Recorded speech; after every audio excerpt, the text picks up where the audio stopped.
Last સેશનમાં આપણે user define ફંક્શનમાં ટુ ટાઈપ્સ જોઈ હતી, no argument, no return type, argument and return type.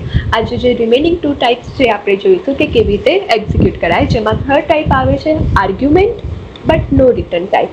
તો ચલો હવે જોઈએ કે આ ટાઈપના ફંક્શનને કેવી રીતે એક્ઝિક્યુટ કરાય.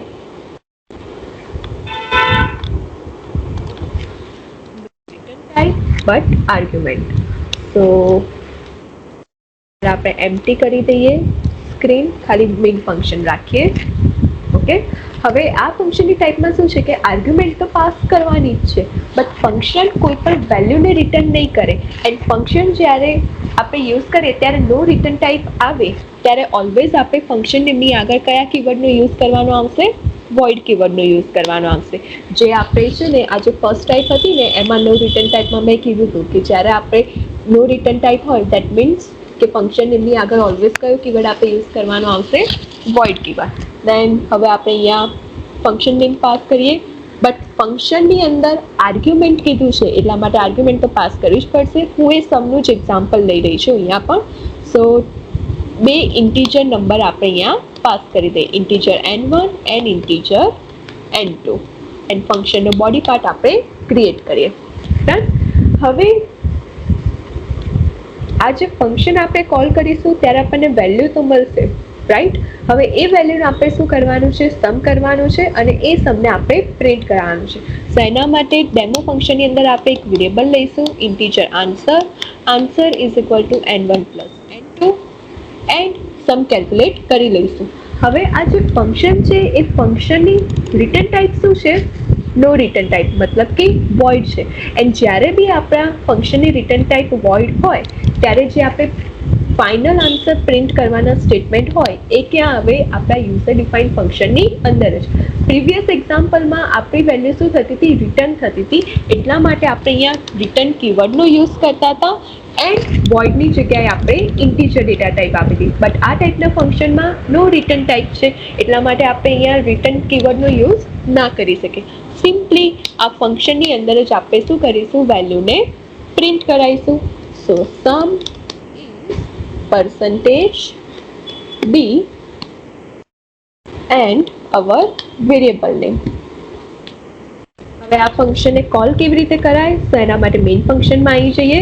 મેઇન ફંક્શનની અંદર આપણે ફંક્શનનું નામ લખીશું ડેમો. બટ આ ફંક્શન કયું છે? પેરામીટરાઇઝ છે એટલે આપણે વેલ્યુ પાસ કરી દઈએ, suppose 10 and 20.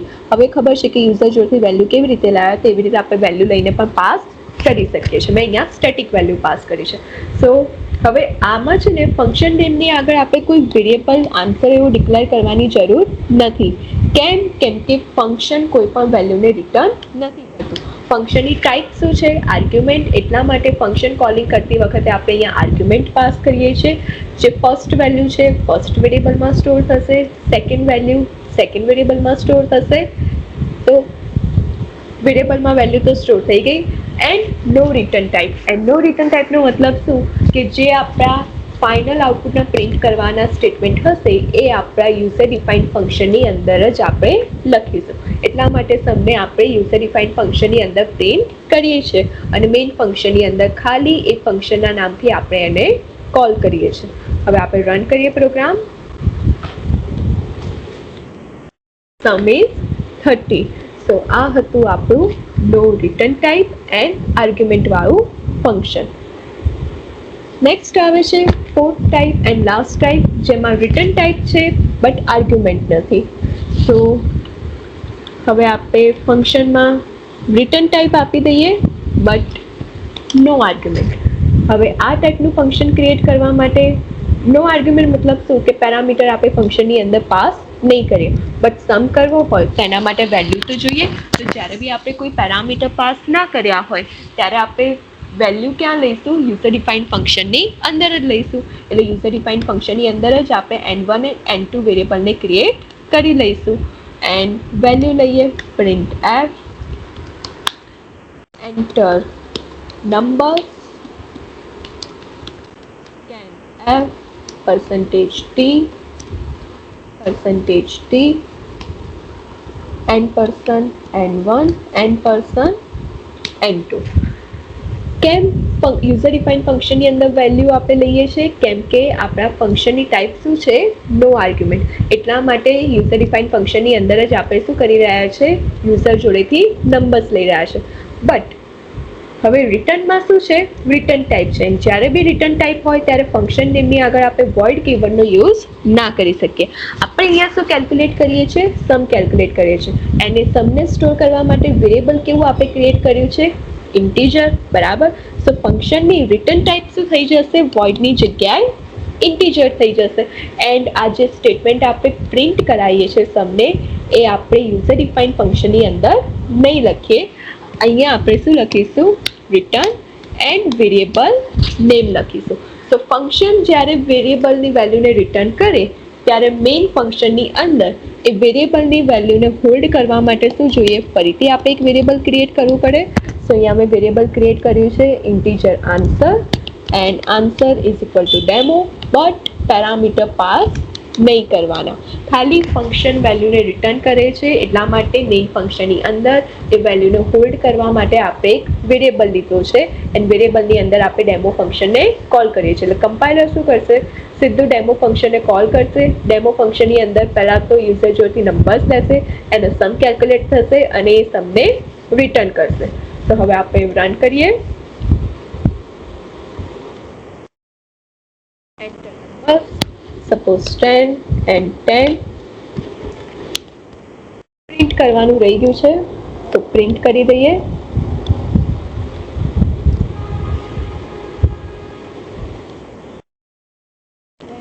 and 20, sum is 20. હવે આપણે જે આ રિટર્ન કરાવીએ છીએ ને, એ રિટર્નમાં તમે છે ને જે તમારા મેથેમેટિકલ ઇક્વેશન છે એને તમે વેરિયેબલની અંદર પણ સ્ટોર કરી શકો છો, એઝ વેલ એઝ ડિરેક્ટલી રિટર્નની અંદર જ તમે n1 + n2 આવી રીતે પણ વેલ્યુને રિટર્ન કરી શકો છો. જ્યારે તમે આવી રીતે વેલ્યુને રિટર્ન કરો ત્યારે અલગથી વેરિયેબલ ડિક્લેર કરવાની જરૂર નથી. આપણે ડિરેક્ટલી મેથેમેટિકલ ઇક્વેશન પણ રિટર્ન કરાવી શકીએ છીએ, એઝ વેલ એઝ એના આન્સરને વેરિયેબલમાં સ્ટોર કરીને એ વેરિયેબલને પણ આપણે રિટર્ન કરાવી શકીએ છીએ. જેવી રીતે મેં તમને PDF આપી છે, એ પીડીએફની અંદર એનું જ એક્ઝામ્પલ છે.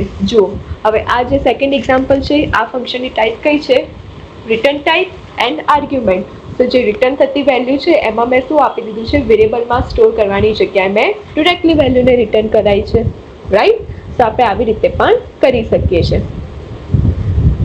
થર્ડ એક્ઝામ્પલ, આમાં છે ને મેં ક્યુબનું એક્ઝામ્પલ લીધું છે. કોઈ પણ યુઝર જોડેથી નંબર લેવાનો અને એ નંબરને શું ફાઇન્ડ કરવાનો, ક્યુબ ફાઇન્ડ કરવાનો આવશે. હવે આ જે એક્ઝામ્પલ છે ને, એ એક્ઝામ્પલની અંદર એક્ઝામ્પલ થ્રીમાં જુઓ, અહીંયા છે ને ફંક્શન પ્રોટોટાઇપ જોવા મળે છે. બરાબર. આ પ્રોટોટાઇપ ડિક્લેરેશન શું છે, ટોટલી ઓપ્શનલ છે. કમ્પલસરી ક્રિએટ કરવું જરૂરી નથી. તમે કોઈ ફંક્શનની પ્રોટોટાઇપ ડિક્લેરેશન નહીં પણ કરો તો પણ આ પ્રોગ્રામ આપણો સક્સેસફુલી આની અંદર રન થશે. બટ તમે આ જ સેમ પ્રોગ્રામ જો તમે ટર્બોસી એડિટરની અંદર રન કરતા હો તો એના માટે શું કરવું પડે, પહેલાં તો તમારે કમ્પાઇલરને કહેવું પડે કે મેં આ પ્રોગ્રામની અંદર એક યુઝર ડિફાઇન્ડ ફંક્શન ક્રિએટ કર્યું છે અને એના જ પછી એ ફંક્શનને એક્ઝિક્યુટ કરી શકીએ. તો એ ફંક્શન પ્રોટોટાઇપ ડિક્લેરેશન કેવી રીતે કરાય એ હવે જોઈએ. હવે આપણું જે ફંક્શન છે એ ફંક્શનનું નામ શું છે, ડેમો, અને આ ફંક્શન કેવું છે, ઇન્ટીજર વાળું છે. So function prototype declaration always header file પછી જ હોય, એટલે હેડર ફાઇલ પછી લખવાનું ફંક્શનની રિટર્ન ટાઈપ ઇન્ટીજર હોય તો ઇન્ટીજર, ફ્લોટ હોય તો ફ્લોટ, દેન વોઇડ હોય તો વોઇડ. તો મારે અત્યારે ફંક્શનની રિટર્ન ટાઈપ ઇન્ટીજર છે એટલા માટે ઇન્ટીજર લખું છું. એન્ડ ફંક્શનનું નામ શું પાસ કરી દઉં છું, ડેમો, અને એના પછી લાસ્ટમાં શું કરવાનું, સેમિકોલન. આ શું થઈ ગયું, આપણા ફંક્શનની પ્રોટોટાઇપ ડિક્લેરેશન થઈ ગયું. આ આપણા કોડ બ્લોક્સ એડિટરમાં ક્રિએટ કરવાની જરૂર નથી. ખાલી ટર્બોસી લેંગ્વેજની અંદર જ જે એનું એડિટર છે એમાં પ્રોટોટાઇપ ડિક્લેરેશન કરવું પડે છે. સો હવે આ જે એક્ઝામ્પલ છે, સપોઝ આપણે છે ને આર્ગ્યુમેન્ટ વાળું ફંક્શન હોય, જેવી રીતે આપણે આ ક્યુબ વાળું ફંક્શન ક્રિએટ કર્યું છે, એમાં એક આર્ગ્યુમેન્ટ પાસ કરી છે. બરાબર. સો એમાં શું કરીશું, પ્રોટોટાઇપ ડિક્લેરેશનમાં જે આપણે આર્ગ્યુમેન્ટ પાસ કરીએ ને એ આર્ગ્યુમેન્ટની ખાલી શું પાસ કરી દઈશું, આપણે એની ડેટા ટાઈપ પાસ કરી દઈશું.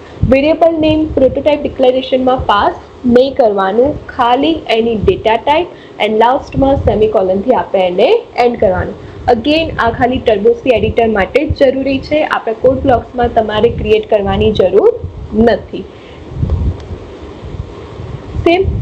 સો આ હતા આપણા ડિફરન્ટ ટાઈપના યુઝર ડિફાઇન્ડ ફંક્શન્સ જે આપણે ફ્રિક્વન્ટલી યુઝ કરી શકીએ છીએ. નેક્સ્ટ ટોપિક આવે છે સ્ટ્રિંગ ફંક્શન. જેવી કે આપણે મેથેમેટિકલ ફંક્શન જોયા હતા ને, જેમાં આપણે ceiling, floor, power, square root આ બધા ફંક્શન્સ જે રેડીમેડ આપણને અવેલેબલ છે, જે આપણે યુઝ કરતા હતા, એવી જ રીતે સી લેંગ્વેજની અંદર અમુક સ્ટ્રિંગ રિલેટેડ પણ રેડીમેડ ફંક્શન અવેલેબલ છે, જેનો આપણે યુઝ કરી શકીએ છીએ. સો સીની અંદર ફર્સ્ટ ફંક્શન આવે છે get s and put S function. Get s function user જોડેથી સ્ટ્રિંગને રીડ કરવા માટે યુઝ થાય છે, just like a scanf function.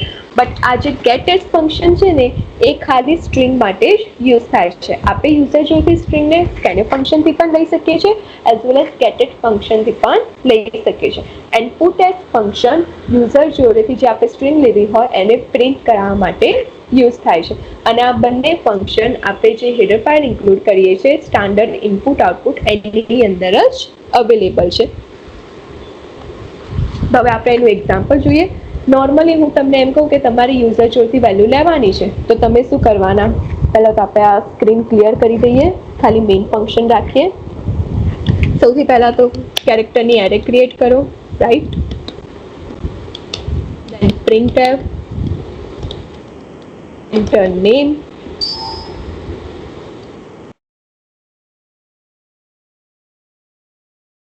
scanf %s and variable name c1.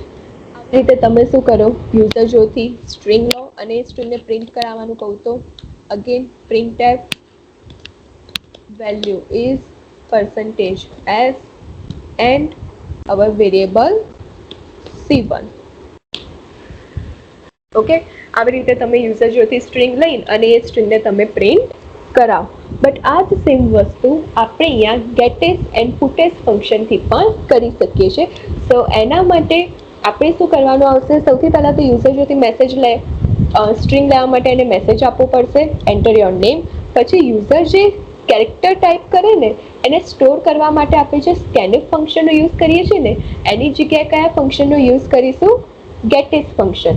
અને ગેટેસ ફંક્શનની અંદર આપણે અહીંયા છે ને કોઈ પણ ફોર્મેટ સ્પેસિફાયર કે એન્ડ પર્સન એવું લખવાની જરૂર નથી. આપણે ડિરેક્ટલી શું પાસ કરીશું? આપણા એરે વેરિયેબલનું નેમ પાસ કરીશું. તો યુઝર જે પણ કેરેક્ટર ટાઈપ કરશે એ નેમ વેરિયેબલની અંદર સ્ટોર થઈ જશે. પછી એ જ વેરિયેબલની વેલ્યુને પ્રિન્ટ કરાવી હોય તો એના માટે આપણે પુટેસનો યુઝ કરીશું અને એના પછી શું પાસ કરીશું? વેરિયેબલ નેમ પાસ કરીશું. આ જસ્ટ ઓલ્ટરનેટ વે છે યુઝર જોથી કેવી રીતે સ્ટ્રિંગ લેવાય અને એને કેવી રીતે પ્રિન્ટ કરાય ખાલી સ્ટ્રિંગ માટે. હવે આ સેમને છે ને હું ગેટેસ એન્ડ પુટેસમાં કન્વર્ટ કરું તો સ્કેનફ ફંક્શન છે એને આપણે કમેન્ટ કરી દઈએ, એની જગ્યાએ કયું ફંક્શન લઈએ? Gate S. ગેટેસની અંદર આપણા વેરિયેબલ c1 ને પાસ કરીએ. હવે એ વેલ્યુને પ્રિન્ટ કરાવી છે તો એમાં આપણે વેરિયેબલ નેમ અહીંયા લખવાની જરૂર નથી. આપણે ખાલી printfની અંદર મેસેજ લખીશું એન્ડ પ્રિન્ટ કરવા માટે પુટ એસ એન્ડ પુટ એસની અંદર variable. Get s and put s ફંક્શનની અંદર ખાલી વેરિયેબલનું નામ આવે, એ સિવાય આપણે બીજું કશું જ પાસ ના કરી શકીએ. એટલે જ્યારે મારે વેરિયેબલની વેલ્યુ પ્રિન્ટ કરાવી હતી ત્યારે મેં printfની અંદર મારો અલગથી મેસેજ લખ્યો અને એના પછી પુટ એસની અંદર મેં વેરિયેબલની વેલ્યુ પાસ કરી. સો હવે આપણે પ્રોગ્રામને રન કરીએ. Name suppose abc, value is abc, right? તો આપણે આવી રીતે પણ યુઝર જોડેથી સ્ટ્રિંગની વેલ્યુને ગેટ કરી શકીએ છીએ એન્ડ પ્રિન્ટ કરાવી શકીએ છીએ. Next, there are 7 types of function જે જનરલી સી લેંગ્વેજની અંદર યુઝ થતા હોય છે સ્ટ્રિંગ માટે. એન્ડ આ બધા જ ફંક્શનને યુઝ કરવા માટે આપણે string.h નામની હેડર ફાઇલને ઇન્ક્લુડ કરવી પડશે. ફર્સ્ટ છે str length. કોઈ પણ સ્ટ્રિંગ હોય એની મારે લેન્થ કેલ્ક્યુલેટ કરવી હોય ત્યારે આપણે આ ફંક્શનનો યુઝ કરીશું. એના પછી નેક્સ્ટ છે strcpy, that is copy function. કોઈ સ્ટ્રિંગને આપણે કોપી કરવી હોય એના માટે યુઝ થાય છે.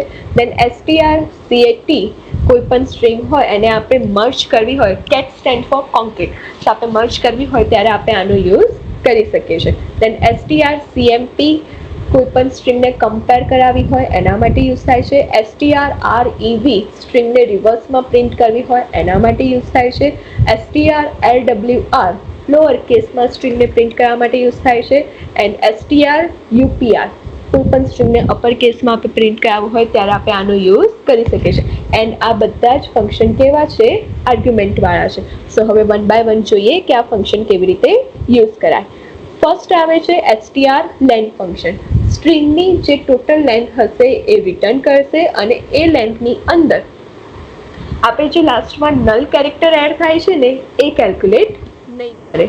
સો હવે અહીંયા મેં છે ને સ્ટ્રિંગ ક્રિએટ કરી છે, બંને ટાઈપથી ક્રિએટ કરી છે. એક સિંગલ કોટેશનથી અને ડબલ કોટેશનથી. બરાબર, તમારે જે રીતે સ્ટ્રિંગ ક્રિએટ કરવી હોય, યુઝર જોથી લેવી હોય તો પણ તમે હવે લઈ શકો છો. સો હવે યુઝરે કે જે પણ તમે સ્ટેટિક વેલ્યુમાં સ્ટ્રિંગ પાસ કરી હોય એને તમારે નંબર ઓફ કેરેક્ટર્સ કેટલા છે એ કેલ્ક્યુલેટ કરવા હોય તો એના માટે આપણે શું કરાવીશું, એની લેન્થને પ્રિન્ટ કરાવીશું ને ત્યારે જ આપણે strlen અને એની અંદર વેરિયેબલ નેમને પાસ કરીશું.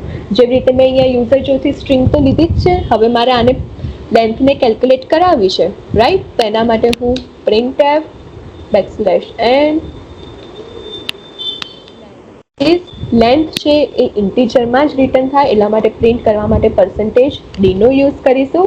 એન્ડ હિયર str એન્ડ આપણે જે ફંક્શનનું નામ છે એ અને એની અંદર આપણે શું પાસ કરીશું?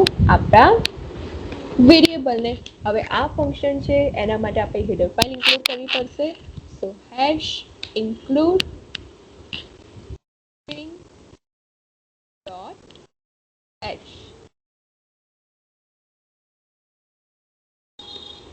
ડન. તો આપણે જે વેરિયેબલની વેલ્યુ છે એ વેરિયેબલની વેલ્યુને આપણે પાસ કરી દીધી. હવે આપણે રન કરીએ, નેમ એન્ટર કરીએ, abc લેન્થ ઇઝ 3.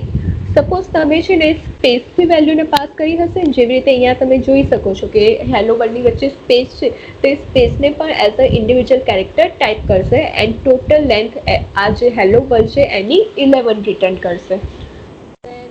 જો આઉટપુટ પર મેં અહીંયા આપેલું છે. નેક્સ્ટ ફંક્શન છે strcpy.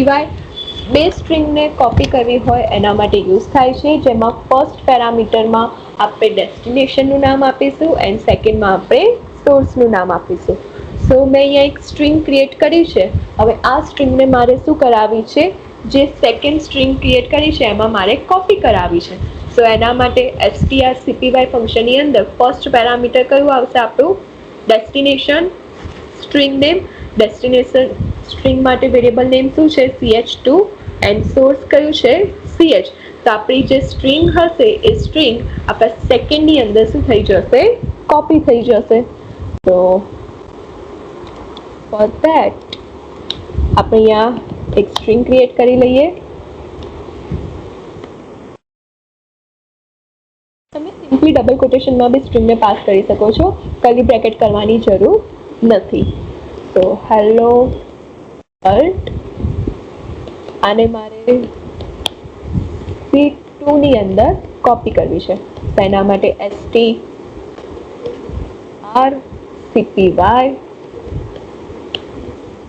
First parameter destination name and second parameter source name. હવે આપણે પ્રિન્ટ કરાવી છે તો પ્રિન્ટ કરાવીએ. printf સેકન્ડ સ્ટ્રિંગને પહેલા પ્રિન્ટ કરાવું છું, બરાબર. હવે એને પ્રિન્ટ કરવા માટે આપણે અહીંયા puts ફંક્શનનો તો યુઝ કર્યો નથી એટલા માટે આપણે %s લખવું પડશે, right? So value is %s, variable name is C2. Similarly બંને બી પ્રિન્ટ કરાવી લઈએ.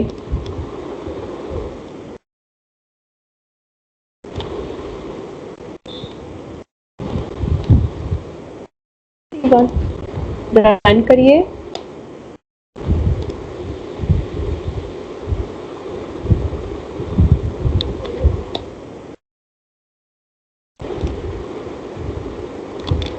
એરે ડિફાઇન કરવાની રહી ગઈ.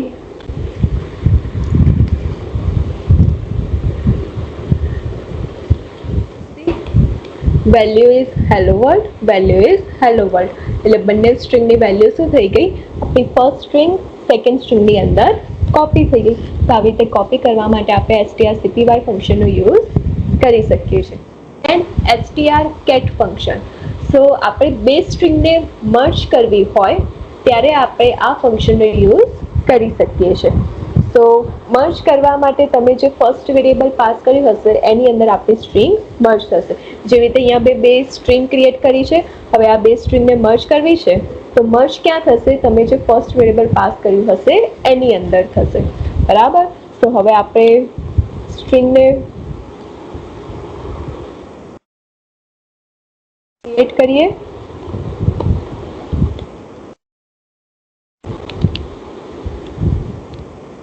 હવે આને મારે શું કરવું છે?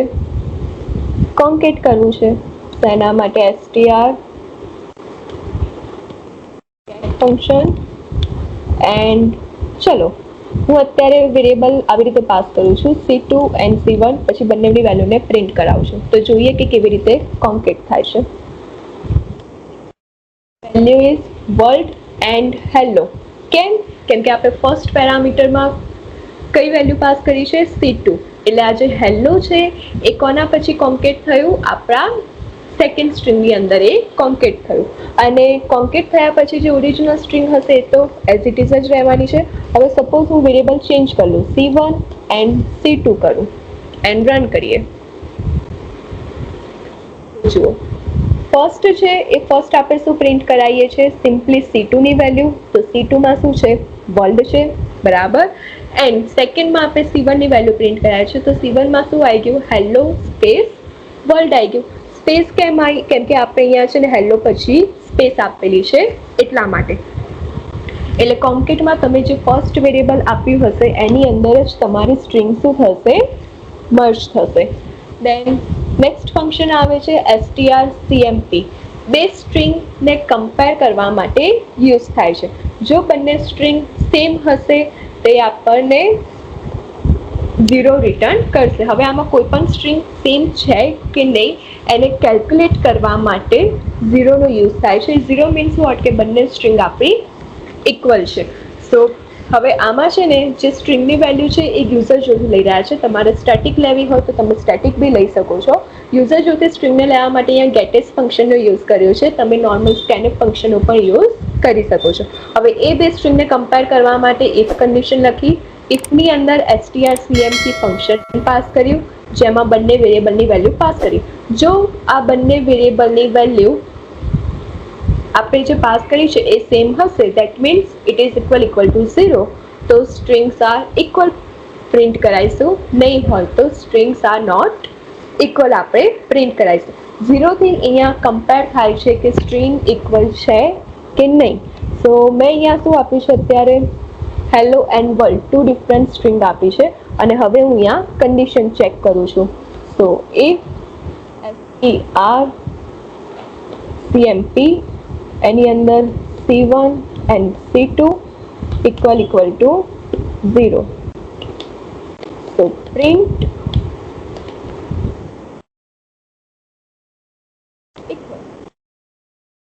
નહીં હોય તો કન્ડિશન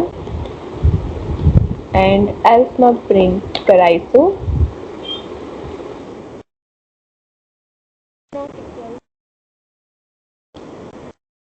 તો મેં અત્યારે બંને વેલ્યુ ડિફરન્ટ પાસ કરી છે. શું રિટર્ન થયું? Not equal. હવે બંનેની વેલ્યુ આપણે સેમ પાસ કરીએ.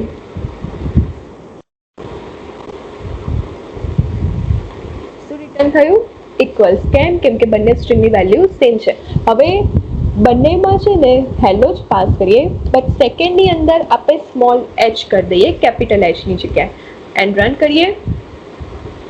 શું રિટર્ન થયું? Not equals. કેમ? કેમ કે આ જે આપણે કમ્પેરિઝન ફંક્શન છે એ કેસ સેન્સિટિવ છે. એટલે જ્યાં કેપિટલ હોય તમે જે ફોર્મમાં આપ્યું હશે એ જ ફોર્મમાં હશે તો જ તમને ઇક્વલ રિટર્ન કરશે. નહીં હોય તો તમને નોટ ઇક્વલ રિટર્ન કરશે. નેક્સ્ટ આવે છે strreb. તમારી સ્ટ્રિંગને રિવર્સમાં પ્રિન્ટ કરાવી હોય ત્યારે તમે આ ફંક્શનનો યુઝ કરી શકો છો. સો રિવર્સમાં પ્રિન્ટ કરાવવા માટે આપણે ખાલી શું કરીશું, જે સ્ટ્રિંગ છે એ સ્ટ્રિંગને પ્રિન્ટ કરતી વખતે str રિવર્સ અને એની અંદર આપણે સ્ટ્રિંગને પાસ કરી દઈશું.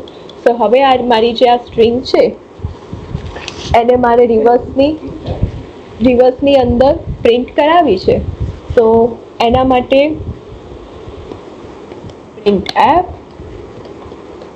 value is percentage s and strrev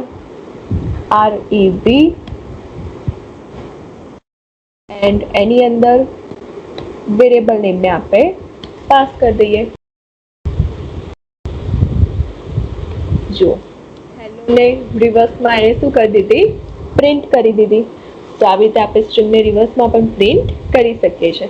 then સ્ટ્રિંગને lower કેસમાં પ્રિન્ટ કરવી હોય તો એના માટે strlwr ફંક્શન અવેલેબલ છે, જેનાથી આપણે સ્ટ્રિંગને લોઅર કેસમાં પ્રિન્ટ કરી શકીએ છીએ.